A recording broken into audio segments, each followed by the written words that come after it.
Hello everyone and welcome to another episode of Cooking with Tovia. We're going to be making quick and easy cheesesteak sandwiches. I got a request from a subscriber for some quick and easy recipes for those that are on the go. So let's go ahead and begin with today's recipe.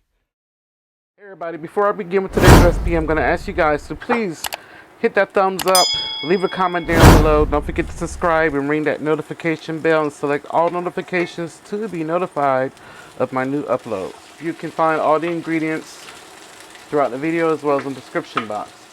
I'm starting off with my cast iron skillet on high heat, and I put in one large white onion that I just sort of sliced into half moons. You could cut it up however you desire, but it really doesn't matter because we're going to be chopping this up towards the end. So I'm going to begin to brown the onions, and then I have one bell pepper. So I'm going to cook them together for about 5 to 10 minutes. I want to get everything nice and cooked. Now I will be adjusting the heat between medium to medium low as this cooks, and I'm going to stir it frequently. So my onions and peppers have been cooking for about 6 minutes. They're beginning to brown. And I have 14 ounces of shaved beef. So I'm going to turn my heat up to high. It was on medium high. And I'm going to begin to just allow the steak to cook together in the pan. But before I allow everything to cook together, I'm going to season it. I'm just going to season to taste. I have my house seasoning mix here. I'll have the recipe for that soon. But you can use a salt, pepper, garlic powder, things like that. Just make it your own. But I'll have the recipe for my house seasoning coming soon. So I'm just going to cook, moving the beef around until it begins to brown. So my beef is beginning to brown, so I'm going to just use my bench cutter to begin to chop the onions and the beef all together. Just move everything around. I'm just going to chop everything. So I have everything chopped up to my liking. Everything is nice and browned. So I'm going to throw in a couple of things. I'm going to throw in 6.5 ounces of mushrooms. And I'm going to add about 3/4 of a cup of sliced black olives. This part is totally optional. If you don't like olives, if you don't like mushrooms, leave it out. So I'm going to turn the heat back on to medium. I'm going to just stir everything together just to make sure the olives and the mushrooms are being well distributed through everything. So you can use whatever type of cheese you like. I have here Swiss cheese that I sliced.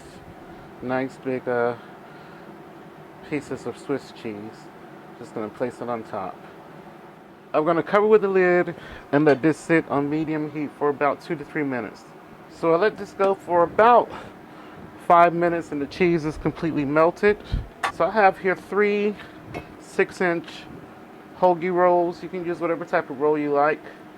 And I have them here on my air fryer oven basket because we're going to fill these up and then we're going to top it with even more cheese.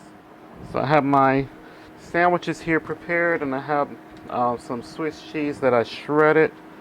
I'm going to just place that cheese on top, press it down really good between the buns. Okay, so I got them nice and filled with the cheese. So I'm going to be using my Geek Chef air fryer oven. I absolutely love this machine. I'm just going to place my rack in, and I've been having it preheated at 330 degrees Fahrenheit. So I'm going to let this bake for about 4 minutes just so the cheese gets nice and melted. If you're not using an air fryer oven, just stick it in a regular oven and just let it stay in until the cheese is nice and melted. So this has been going for a few minutes and it's nice and melted. So I'm going to go ahead and plate one up and give you guys a close-up shot of it. Oh man, this looks so good. So I'm going to take a little bit of dried parsley just to garnish the top. So we'll just, when you take pictures, it won't look so plain. So I'm going to take my knife and cut it down the middle. It's nice and cheesy. So here we go. Let's give this a taste. Please hit that thumbs up. And also, don't forget to share. It looks so good. It's delicious. Nice and tender. All the flavors from the peppers and onions and olives. Really good. That Swiss cheese is perfect. And of course my house seasoning that I I have the recipe coming for very soon. It's really good too. Please leave a comment down below. Let me know what you'd like to see in a future video. And please remember to live and be well. Thanks for watching and supporting.